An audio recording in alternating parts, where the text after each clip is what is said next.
যেগুলো এটা সাইড লইল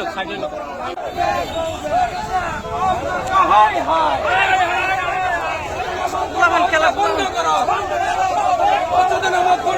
বন্ধ কৰো।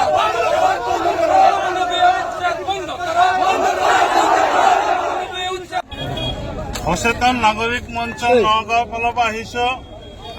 আজি আমি ধন্যবাদ জনাইছো সংখ্যালঘু সংগ্ৰাম যে আজি হিটলাৰৰ নৱতম সংস্কৰণ মুখ্যমন্ত্ৰী হিমন্ত বিশ্ব শৰ্মাৰ বৰ্বৰ ফেচিবাদী একপক্ষীয় ইছলামোফোবিয়া এই উচ্ছেদ আৰু বিশেষকৈ বাছি বাছি মানুহক ফটাকানি দলিয়াই দিয়াৰ দৰে ভাৰতবৰ্ষৰ নাগৰিকক বাংলাদেশৰ ওচৰত ন'মেন্স এৰিয়াত যেনেকৈ দলিয়াই দিয়ে তাৰ বিৰোধিতা কৰি দিয়ে সংগ্ৰামৰ আহ্বান দিছে।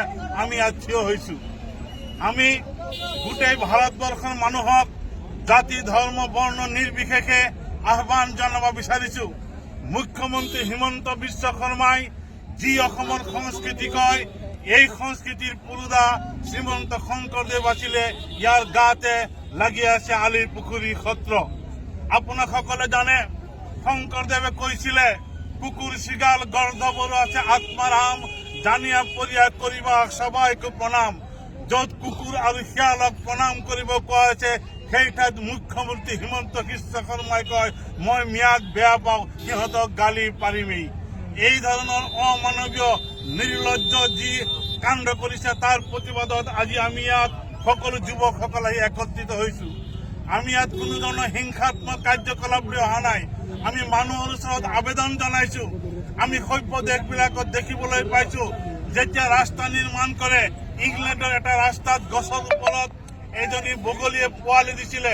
সেই বগলী চৰাই বাঁহ যাতে নেভাঙে সেইটোৰ কাৰণে সেই গছ নেকাটি ৰাস্তা বেকা কৰি লৈ গৈছিলে। যি সময়ত চৰাইৰ কাৰণে মানুহে ৰাস্তাৰ বাট সলনি কৰি পেলায় আৰু সেই সময়ত বাচি বাচি নগৰৰ পৰা গৈ নদীৰ বানত নিজৰ ভূমি হেৰুৱাই ভূমিহীন মানুহ য'ত বাস কৰে ৩০-৪০-৫০ বছৰ ধৰি আছে, সেইসকল মানুহক আজি তেওঁলোকে বাচি বাচি JCB লৈ পেলাই তেওঁলোকক আক্ৰমণ কৰিছে, পুলিচে গুলিয়াইছে। কচুতলিত কি হৈছিলে সোণাপুৰৰ তাত জানে 1938 চনত ম্যাদী পাট্টা পোৱা পট্টন পোৱা মুছলমান মানুহক বিচাৰি বিচাৰি তেওঁলোকে উচ্ছেদ কৰিছিলে।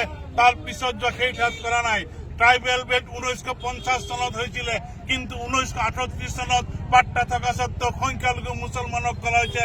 ইয়াৰ অৰ্থ হ'ল এইটো মনুবাদী চৰকাৰ, ইছলামোফোবিয়া চৰকাৰ, বিজেপি চৰকাৰৰ মুছলমানক ৰাজনৈতিকভাৱে উৎখাত কৰাৰ এটা উদ্দেশ্য।